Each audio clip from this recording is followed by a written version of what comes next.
This is Piers Morgan Uncensored, and this is the interview the entire world has been talking about. Cristiano Ronaldo, one-on-one.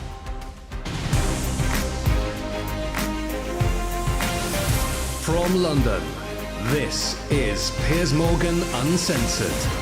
Welcome to a special edition of Piers Morgan Uncensored. Cristiano Ronaldo is a football megastar. In my opinion, the greatest player to ever grace the game. He's also one of the most famous people on the planet. He's had the toughest year of his life, on and off the pitch, facing personal tragedy and a barrage of criticism from fans, pundits, even his own coaches. Everyone else has had their say. Now, it's his turn. And Cristiano is most definitely uncensored. Cristiano, let me start just by asking you, why are you doing this interview with me? Because I think it's the time to say something, and because I like you. As simple as that. Well, don't say that in public. Well, I like you too, and I appreciate it, because I think that you've had to sustain a lot of criticism this year in particular, probably more than at any stage in your career. And I think it's time to set the record straight and to clear up a few things, not least, I suspect, for the fans of Manchester United. You must be wondering what the hell's been going on. Oh, as I say many times, the fans, I'm always gonna say good about them. They are the most important things in the football. You play for them. They're always in my side. I feel that every time when I walk in the streets, the fans coming to me, and they appreciate what I do for football. And for me, it's the most important in football. The fans, for me, is everything.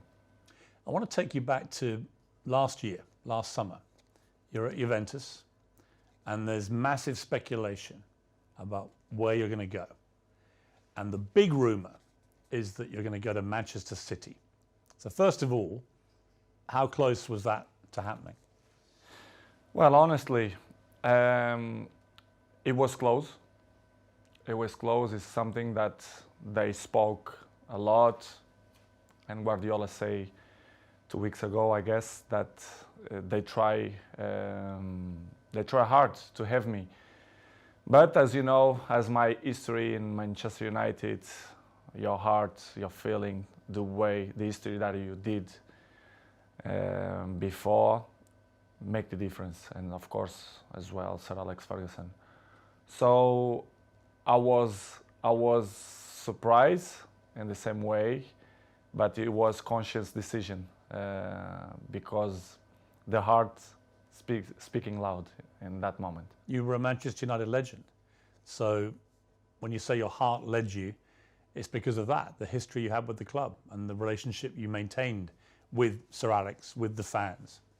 I think it was the key. It was the difference in that moment. But I cannot be loyal if I would say that Manchester City wasn't close. But I think I did conscious decision. I don't regret in some point. And as you mentioned before, Sir Alex Ferguson was the key. Did you speak to him before you Yes, came I back? did. Yes, I did. I spoke with him, and What did he say to you to try and persuade you? he said to me that it's impossible for you to come to Manchester City. And I say, okay, boss. So I took the decisions, and I repeat I was with conscience that it was a good decision. You came back and it couldn't have started better. You played at Old Trafford. Yeah, you won 4-1 against Newcastle. You scored twice. Sir Alex was there, loving it, obviously, the return of the prodigal son. Your mother was there, the return of her own son. Your mother was crying, obviously. Obviously, yes. But what a comeback. How did that feel that day when you came off the pitch? Well, that feeling was amazing, but not only the day of the game. I felt before the week before that everything changed. The world speak about me, Cristiano, back home, back where they belong, so it was a special moment to be back to Manchester United, to perform for our fans, and of course to score 2 goals was the best welcome that I received in Old Trafford. It was a memorable day and unbelievable day too. The Viva Ronaldo chant went up. Yes, Viva Ronaldo. You like hearing that? Be back. Of course I did. Yeah. As I told you before, the fans for me, they are everything. 2 things happened, I think, within 24 hours of you re-signing for United. One, you broke the all-time record for shirt sales in 24 hours. You actually beat a guy called Messi at PSG. You must have been happy about that. Of course I do. As you know, I don't follow the records. The records follow me. So it's good. Another one in my book. And the other one was the Manchester United tweet announcing that you were rejoining the club was the most tweeted or most liked tweet, I think, in Twitter history. It's good. As I told you before, it was a good moment. Nobody expect, because things change around, in my opinion, in 72 hours, which is you plan, or they spoke, not only Manchester City but other clubs too, spoke about your name, that you will change Juventus for another club. But Manchester United wasn't there, wasn't in that pot of that teams, but surprised everybody, even me, to be honest. After a few weeks, things weren't going well at Manchester United. The club just wasn't firing. And in the end, Ole Gunnar Solskjaer, the manager, got sacked. And that's within like 2 months of you coming back. What were you feeling about what was going on at United? And what did you feel generally about the club itself and the state that the club was in compared to when you'd been there before? Piers, to be honest, when I signed for Manchester United, I thought everything was changed, because it's 13 years that I changed. I was in Real Madrid 9 years and 3 in Juventus. And when I arrived, I thought everything will be different, you know, the technology, the infrastructures and everything. But I was surprised in a bad way, let's say in that way, because I saw everything was the same. And Manchester, it wasn't in that moment that, as you mentioned, that Ole was sacked. Michael Carrick, he assumed the job for 2 games, Villarreal and Chelsea away, and everything was so fast, but surprised me a lot. Instability in the club, everything was kind of the same that I It hadn't moved on. No, they stopped on the clock, in my opinion, which is something that surprised me. I didn't expect. And slowly they start to change, even the windows, the new players, and was tough. It was tough for me because I didn't expect that. And because when you were there before, if Manchester United wanted a player under Sir Alex Ferguson, they normally got their man. Right now, it's a very different environment. After many years of failure since Sir Alex retired, United weren't getting the top players anymore. So were you surprised by that dynamic changing as well? Because you would have been used before to them, if they wanted top players, they got them. I was surprised. I thought when I signed, that they signed in that year Sancho and Varane plus me, that things will be in the way that Manchester should be. As you mentioned, well, Sir Alex Ferguson left a big gap in the club. Not only Sir Alex Ferguson, but one person that I thought make the difference, David Gill, the president, a very, very good man. And the structure around Sir Alex Ferguson was very important too. I knew that Manchester United wasn't the same, but I don't see that it was so big gap, so big things that go through by the last 10 years. And it was the thing that surprised me more, to be honest. It was little things like even the swimming pool that the players use, the saunas, all these facilities. Nothing had changed since you'd left in 2009. Nothing changed. Surprisingly, not only the pool, the jacuzzi, even the gym. Even some points, the technology, the kitchen, the chefs, which is I appreciate, lovely persons. they stop in a time which is it surprised me a lot. I thought I will see different things, different, as I mentioned before, technology, infrastructure, but unfortunately we see many things that I'm used to see when I was 20, 21, 23, so surprised me a lot. You'd also, of course, as you said, you'd been at Real Madrid and Juventus, where you saw them moving all the time to progress with technology, the latest thing, to improve performance levels. So you were able to compare what you'd experienced there with what was not happening at United. In United, the progress was zero, in my opinion. To compare with Real Madrid and even Juventus, that they follow the recent world. So the technology, especially the terms of training, nutrition, and conditions of eat properly and to recover better than before, surprised me. Manchester right now, to compare with that club, I think it's behind, in my opinion, which is something that surprised me. A club with this dimension should be in the top of the tree, in my opinion, and they are not. Unfortunately, they are not in that level, but I hope the next years they can reach to be in a top level.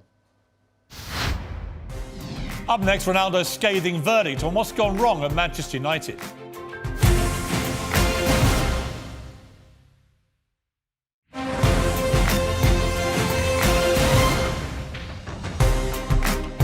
When you look at, United have had some of the best managers in the world follow Sir Alex Ferguson, and they've all been relative failures compared to other stages of their careers. Do you think that partly that's down to the structural element of this, that there just isn't the support that top managers need? I don't know what's going on, but since the Sir Alex Ferguson left, I saw not evolution in the club. The progress was zero. For example, you have an interesting point that how the club as Manchester United, after Ole, they bring sport directive Ralph Rangnick, which is something that nobody understands. This guy is not even a coach. A bigger club like Manchester United bring sport directive, surprised not only me but all the world. Well, it was a ridiculous decision, wasn't it? Of course, in my opinion, you have to be honest. If you're not even a coach, how are you gonna be the boss of Manchester United? It's something that I should see that Manchester is not followed not the right way to reach successful like other teams, like for example Liverpool or Manchester City, Chelsea. They are one step behind or two because of this kind of mistakes. In my opinion, they should improve and change probably the staff or the people, the directives or presidents. I don't know who is the problem there, but did it show a lack of ambition to you when they replaced Ole Gunnar Solskjaer, who a lot of fans liked, but he obviously wasn't delivering the big titles that United wanted and were used to? But to a point, someone like Ralph Rangnick, I'd never heard of him. And I'm thinking if as you heard of him? No, of course not. You'd never heard of this guy? Nobody, and the people who I speak, nobody knew it. Who is him? So suddenly did you call him the boss? Of course, I respect. We have to call because he assumed the job. Regardless, all the coaches that I had in my career, I call them boss because if they assume the job, we have to call in that way. But in the end, deep inside me, I never saw him as a boss because I saw some points that I never agreed, and he stopped in a time as well. Because if you're not being a coach, the next 5 years, you're gonna lost the identity to be a coach. So surprised me a lot. But in the same way, don't surprise me a lot because if you see the structures, they keep it the same. So the coaches didn't surprise me, but was a tough moment. What was extraordinary was very quickly after Rangnick took over, started briefing journalists that you weren't pressing enough and that maybe it would be a good idea if you moved on from the club. And I'm like, who is this guy? And why is he saying this to the man who's scoring the goals? To be honest, Piers, it's something that I don't understand. It's the new coaches that coming around, they think they find the last Coca-Cola in the desert, which is I don't understand. The football there invents many years. So, but I respect any coach have a different approach, different opinions, different mentality, but kind of some points that you not agree. So I'm always like that in my life. I'm always been beside the best coaches in the world: Zidane, Ancelotti, Mourinho, Fernando Santos, Allegri. So I had kind of some experience because I learned from them. And when you see some coaches that they're coming, that they want to revolution the football, I not agree. I have my opinion. They agree or they disagree, but it's part of the business because in the end of the day, I'm in a club to win. And with my experience, I want to help, like always. And some coaches that don't accept. And, it's part of the job. Did he know what he was doing, Rangnick, or not? At a club like United? No, they don't. They knew the club very well, but they don't know the dimension of the club inside, the history of the club, which is for me surprised me even more, which is when the soccer Ole Solskjaer, you should bring a top manager, not sport director. Did you think it was right to get rid of Solskjaer, or would you have kept him on? Well, it's not. I love Solskjaer. I think he was a top person because what I keep inside my heart, it's the heart of the persons, and Ole for me is a top person. Coach, of course, he wasn't. He didn't look for what he wants.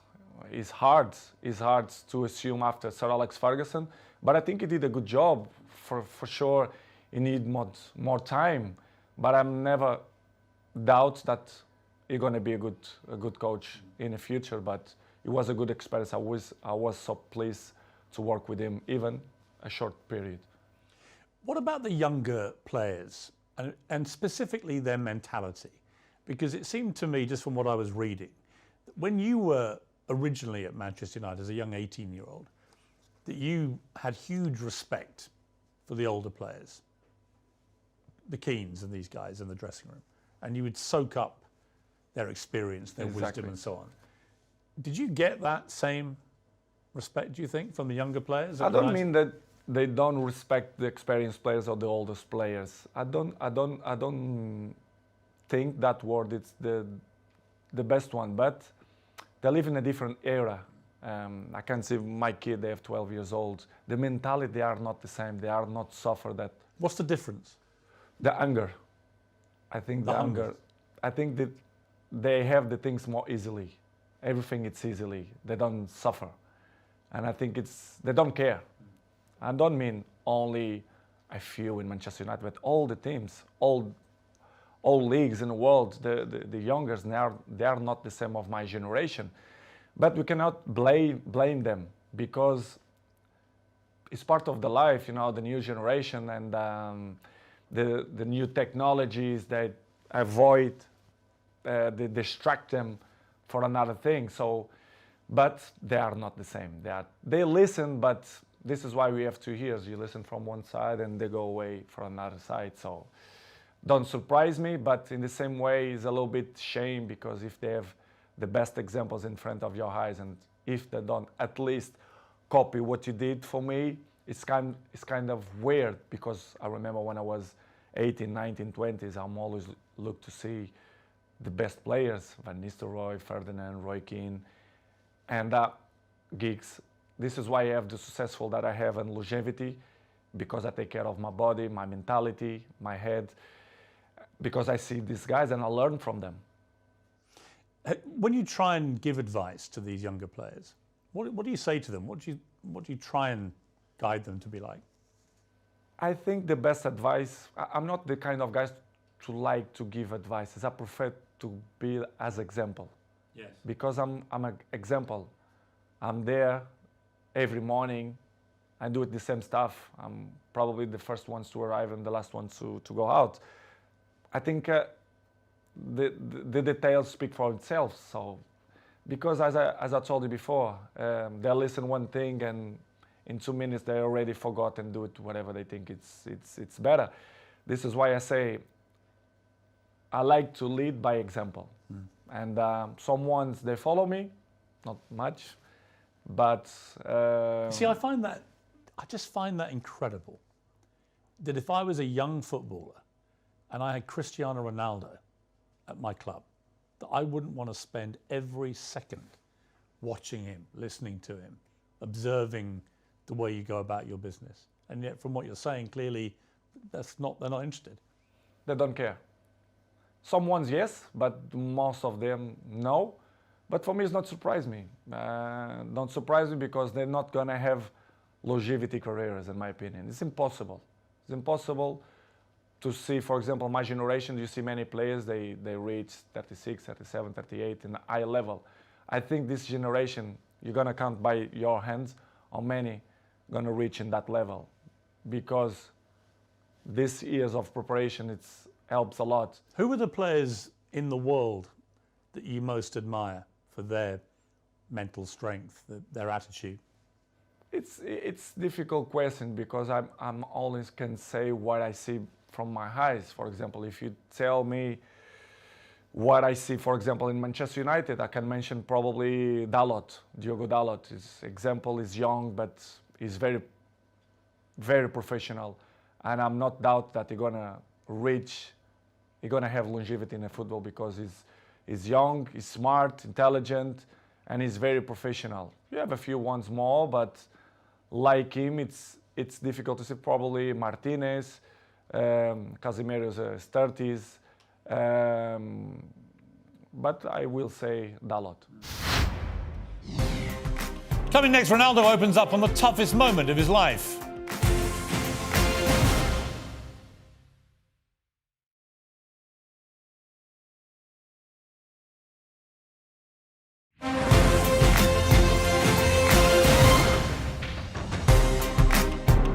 So Rangnick's come in, it's your second manager, it's not working, the results aren't great. You're still scoring goals regularly for Manchester United. You're about the only one who is. But then you get hit by an awful episode in your life, probably the worst time of your life, where your partner, Georgina, she's pregnant with twins and is actually giving birth to these 2 babies. And your baby son doesn't survive. And I don't think I can imagine, I have 4 kids, you have a lot of children, you know, you can't imagine a worse thing to happen than to go a full term of a pregnancy, particularly for the poor mother in that case, but also for you. What was that like for you, that time in your life? It's probably the worst moment that I passed through my life since my father died, you know. When you have a kid that you expect that everything will be normal and you have that problem, it's hard, you know. As human being that I am, me and Georgina, we had quite difficult moments because we don't understand why happened to us. Was difficult, to be honest. Was very, very difficult to understand what's going on in that period of our life. As you know, the football carry on. They are so fast, many competitions. The football don't stop. We have many competitions. And pass through in that moment was probably the most difficult moment that I had in my life. Me and my family, especially Gio, that was tough. She said she was giving an interview about the new series of her TV show. And she said in an interview, a big piece of my heart shattered. And I asked myself how I could carry on. I had the answer nearer than I thought. I looked into the eyes of my children, and there I saw the only way of doing it, being all together. Yeah, I saw too. Yeah, this is why what we did. I grew up my family, especially Gio, and we had the difficult moments, but we said, listen, we have more kids. We have one that born, Bella, that we have to be happy too. I mean, such a difficult situation again, where you're mourning the terrible loss of your little baby boy, but also celebrating the birth of your beautiful daughter. I try to explain sometimes to my family and even my close friends. They say, I never felt to be happy and sad in the same moment. Yes. I never felt. It's hard to explain. So difficult. So difficult. You don't know if you cry or you don't know if you smile. Yes. Because it's something that you don't know how to react. You don't know what to do, to be honest. And of course, I remember very well that I looked like, I don't know the word that to define what I felt in that moment, but it's crazy feelings, it's crazy emotional. But as I told you before, I have to hold that we had at least Bella, yes, which is the most important. One die and one survive, but it's difficult to explain. How did you explain it all to your other children? They must have been so confused about it. In the beginning, Gio arriving home and the kids start to say, where's another baby, where's another baby? Of course, Cristiano, I had conversation with him in the day, because he's 12 years old, he knows, he understands everything. And I had a nice conversation with him. We cried together in his bedroom, and he explained, and it's kind of, he didn't understand. He understand, but in the same way, he was a little bit confused. The other ones in the beginning, in the table, the kids start to say, Mom, where is the other baby, blah, blah, blah. And Gio, in the beginning, they start to say, because, you know, she had a little bit belly, because they had two, it's hard process. And after 1 week, I say, you know, let's be frontal, let's be honest with the kids. Let's say that Angel, which is the name, they go to the heaven. It's better to say in that way. Yes. And we start to use in that way. And the kids always understand when we had shots in the table, and they say, Daddy, I did this for Angel, and they point out for the sky, which is I say, and I like it the most, because you know it's part of the lives, and I'm not gonna lie to my kids to say the truth, which was a difficult process. But in the same way, I become more father, more friendly of them. They become more close to his daddy, especially me with Georgine as well. Yeah, I was going to ask you that, because these things, they can make or break relationships, because the grief can be so intense. It can drive couples apart, or it can bring them closer. In my case, it was better in that way. I become more friendly of Gio. I was of course friend, but I see more lovely for her and for my kids, and I start to see the life with a different perspective. You understand, which is coming the point of, if you're gonna ask me for sure, the pre-season moments. Yes. For example, why I didn't go to the pre-season. Yes, I'm going to come to that. Yeah. But it was just to finish in that chapter was the most difficult moment. The last since my dad died, it was this moment that I passed through the last 6 months. Do you feel your son is with you in spirit? Do you feel For that? sure, for sure. His ashes is with me, like my daddy. They are here in my house. Yes, yes. It's something that I want to hold for the rest of my life. I'm not thrown to the ocean or to the sea. I keep with me. They are next to my daddy. I didn't know if you check. I have a small church down, and you do? Yes, I do. Like a little chapel? Yes, Huh? chapel, and I keep my daddy and my son. Do you talk to them? Yes, I do. I talk with them every time, and that they are in my side. They are, they help me to be a better man, to be a better person, to be a better father. And it's something that I'm really, really proud that the message that they send me, especially my son. Amazing. You had an extraordinary reaction from football fans, obviously from Manchester United, but I think you must have been just so surprised by the outpouring of not just support, but Liverpool fans sang on the 7th minute of their next game, "You'll never walk alone." The Kop, the great infamous enemy of Manchester United. What did you feel when you heard that? I never ever expect that. Never. I had the opportunity now to say, all English community, thank you a lot for that kind of that they had with me, not only Liverpool, but all England. I felt I was at Arsenal when you played, and on the 7th minute, the whole crowd I were received applauding you. a letter from the Queen family as well. Really? Yes, I do. Which is his From the Queen herself? Or? family, Yeah. and surprised me a lot. Offering their condolences. Yes, Wow. unbelievable. This is why I say I respect a lot the English community, English people, because they've been very kind with me, and in that difficult moment on my life was spectacular. The way they treat me and my family in that difficult moments. I should say straight to the crowd and thank you to the all English community that helped me in that moment. When the Queen sadly died in September, you posted a very nice tribute to her. Was part of the reason because of what they had Of course, been like with you? of course, they've been so kind of with me, and this is why I did what I did. But it was unbelievable moment. I'm never ever gonna forget that moment. You have a little girl, Bella. She's 6 months old now. Must be a great joy amid all that terrible sadness.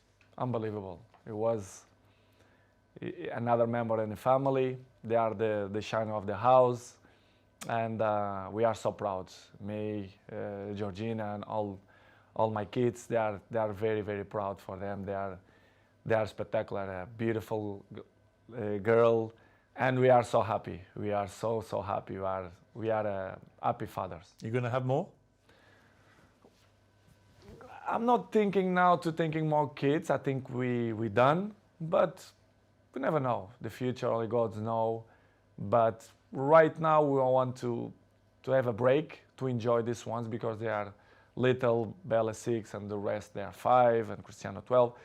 We want to enjoy a little bit of these ones. Let's see the future.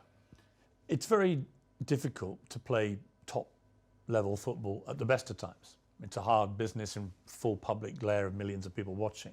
To have to go back and play after this must have been incredibly hard for you, even with your mental strength. How did you find that? Difficult, very difficult to play after that. But as I always have good support from my family, and Georgina told me, go to play, go enjoy, to do what you like to do. We're gonna help for you to forget a little bit the situation. It was difficult, but in the same point, I think helps for you to, to don't thinking much about that, even to training was good. But as you know, the football going so fast, and trainings, games, even the national team, the things going so fast, you don't even have a time to settle and say what's going on, because the things going so fast. But was good. Georgina helped me a lot to give me that possibility to say. She's a very strong woman. Yes, she did. Georgina. Yes. I mean, really strong. Yes. Just to be your partner is probably not an easy time a lot of the time, with all the attention all the time. But to go through what she's gone through and still get up and be there. We help each other. But she struggled when she was young, which is she look at life with a different eyes. Even she's young, but she suffer. She born in Argentina. She have his issues with his family as well. She live alone. She have interesting life and histories as well. And she helped me a lot. She's very mature for his age. We help each other. Sometimes when I'm a little bit down, she push me up, and I do it to the other side. So we are a nice couple. We help each other. So I'm really pleased that she's on my side. Any movement on the wedding bells, Cristiano? I'm not thinking now about that, but I can see in the future. I think she deserves, but it's something that not coming now in my plans, but in the future, yes, I want. Coming next, Wayne Rooney, Gary Neville. Ronaldo's got a message for both of you.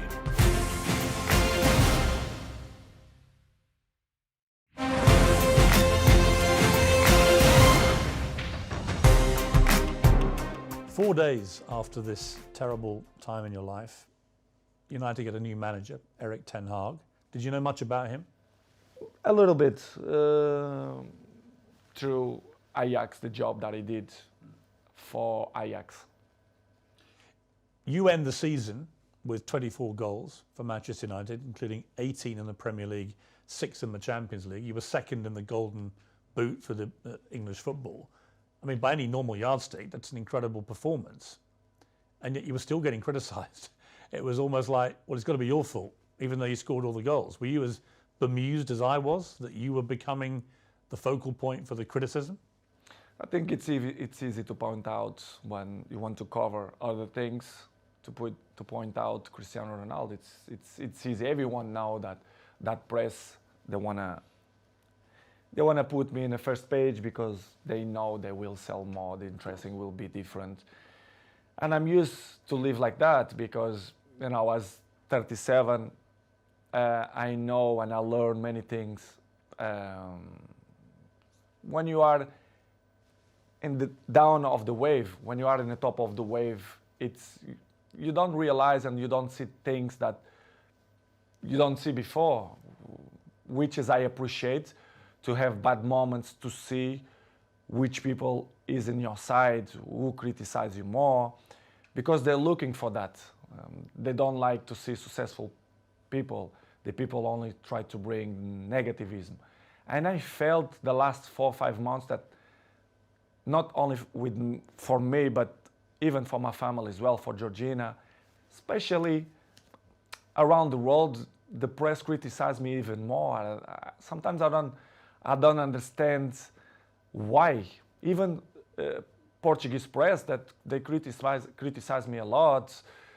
I don't understand, but I still believe that the jealousy is part of that. They want to cover many things that helps to shine other things. But listen, Piers, I know I'm 21 years in the top of the game, so I know how it takes. So for me, it's not a problem. It's hard when you are a little bit down to listen to this criticism. Do you read it all? Do you read newspapers? Do you read social media? A good thing that I have, I don't like to read because I know 90% of the times they lie. They are garbage. The press, they are garbage. Not all of them, but most of them. They don't say the truth. And they lie. They constant lie and they constant attack me and my family. They're always negativism against my family. Why I'm gonna read? Because I know they try to make me feel bad, me and my family, which is something hard to deal. But in the end of the day, I understand. But it's really, really hard. The problem you have is you're too famous. You are the most followed human being on Instagram. That you have, I just checked, 495 million followers. I have just under 2 million on Instagram. 8 million on Twitter, so I'm catching you on Twitter slowly, but 400, you're nearly at 500 million followers on Instagram. I mean, that's insane. You're bigger than all the Kardashians put together. It's good. It's good. I feel proud for that. It means a lot for me because it means that people like me too. I'm charismatic. I think why I'm the number one. Sometimes I ask that question to myself. Why me and not another one? Why do you think it is? To be honest, not just only because I play good football, because everyone knows, but I think the rest is relevant. You have to be charismatic. People have to feel some connection with you. I think to be good looking helps too. I have the same problem. Yeah, I feel the same way. To be honest, Piers, I don't know the real reason, but I think I'm charismatic and I'm a appetitive fruit. I don't know if we... A what? A fruit that people want to bite. Yeah. I don't know how you can say in English. Any particular fruit or? let's Nice say peach. strawberry. But I don't know the reason. I mean, what's incredible to me is the power you have. Appetite Appetite fruit. fruit. I don't know if it makes sense in English, but if it don't make sense, you learn. I'll research appetite fruit, yeah. Okay. I mean, I have a pinned tweet, and it's you telling me I have good abdominals, which is a very good observation. By the way. And it's only 10 seconds long. It's had 43 million views, this clip. So thank you. Because 43 million people have heard the guy who actually has got good abdominals tell me I've got good abdominals. But it showed me the sheer firepower you have in that world of social media. It's just extraordinary. Is what I told you before. I have good things, which is you can sell your own product, let's say in that way, but you have to deal with many obstacles in your life too. Do you care if people hate you? I mean, a lot of people love you, but obviously a lot of people don't. You're so big, you're going to get both. But do you care about the ones who hate Cristiano Ronaldo? I care the people who like me. I'm not waste time for the people who don't like me. I think it's waste of time. These people, they are not interesting on my life. I like to be around the people who love me. I don't waste my time to see the criticize of people who is next to me, ex-players, for example. I mean, one of your biggest critics has been, and I'm surprised about this. Me too. Wayne Rooney, for example, who you played with for many years very successfully, and were good friends with him. And yet all this year, 3 or 4 times, he's come out and attacked you in the media. Piers, I don't understand. You should ask this question to him, but I don't know. I don't know why he criticized me so bad, or I don't believe that he's jealous of me. He says your behaviour is unacceptable. United should sell you. Blah blah blah blah blah. I mean, it's Wayne Rooney. It surprised me. It was 1 year ago or 6 months ago here in my house. He pick up his kids here and invite Cristiano to go to his house to play football. I really don't understand people like that, or if they wanna be in the cover of the paper, of the news, or they want a new jobs or whatever. Is it jealousy as well, perhaps, that you're still playing and still in the Man United? Probably, because he finished his career with 30s. So I'm still playing high level. I'm not gonna say that I'm looking better than him, which is true, but that is inarguable. I mean, there's no contest. It's hard to listen that kind of criticize and negative about people who play with you. For example, Gary Neville as well. Yeah, I mean, Gary Neville, you blanked him the other day on the pitch, and he looked quite upset, actually, because he obviously likes being your friend, but he's been pretty critical of you as well. People can have his own opinion, but they don't really know what's going on, for example, inside the training ground and Carrington area, or even my life. They should listen not only one point of view, they have to listen my point of view as well, because it's easy to criticize, but if you don't know the old story, it's easy, But it's, Piers, as I say before, it's part of... Are they still friends of yours, or do you have a line where... They are not my friends. They are colleagues. We play together. They're not coming... We not have a dinner together, for example. But as I told you, Piers, before, it's part of my journey. They keep criticize me, negativism every time. So I continue my trip, and I have to catch up the people who like me. Some of your ex-colleagues have been incredibly supportive. Rio Ferdinand has always got your back. Roy Keane always has your back. Whatever happens, he's always supported you and has continued to do so. Does that mean a lot to you? It means a lot, because I was in the dressing room with them. They are part of my journey in football as well. As I mentioned many times, Roy Keane for me was my best captain ever. Rio Ferdinand helped me a lot. He was my neighbor, I was his neighbor. So very, very good guys. Not just because they speak good about me, but they was there in the dressing room. They are football players. They know how players thinking and the behaves, etc. And to listen ex colleagues or teammates to criticize you and they always see one point of view. Do you feel a bit betrayed when they do that? Because you played together. It's easy to criticize. I don't know if they have a job in television that they must criticize to be more famous. I really don't understand. Do you think they use your name a bit to get attention? I think they take advantage of that because they are not stupid. And I really understand, and I have to carry on with my life with criticize or when the people speak good about you. But it's hard when you see people who was in the dressing room with you criticize you in that way. It must hurt It's you. not good. Yeah. Yes, I did, but not hurt. I'm not gonna be more slim. I'm not gonna sleep bad because of the criticize. But it's not good to listen that. Disappointing. A little bit, yes, disappointing. Next on Uncensored, expect fireworks in the explosive second half of my 90 minutes with Ronaldo.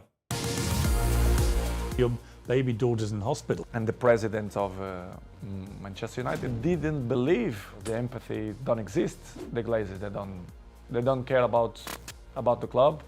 What would your message be to Manchester United fans? The fans for me will be always in my heart. He was deliberately provoking you. I didn't felt that he had respect for me. Cristiano Ronaldo's 12 rules to life. Why not? Imagine the rest of the rats, they're gonna criticize me too. I'm just trying to work out how Wayne Rooney could hate you even more. They only speak about the black sheep, which is me. They're trying to force you out. Yes, not only the coach, but the other 2 or 3 guys there around the club. Yes, I feel betrayed. If you don't have respect for me, I'm never gonna have respect for you. Do you think England have a chance? I have a chance beside Portugal, in my opinion. That's it, you retire, right? Yeah, I retired. 100%.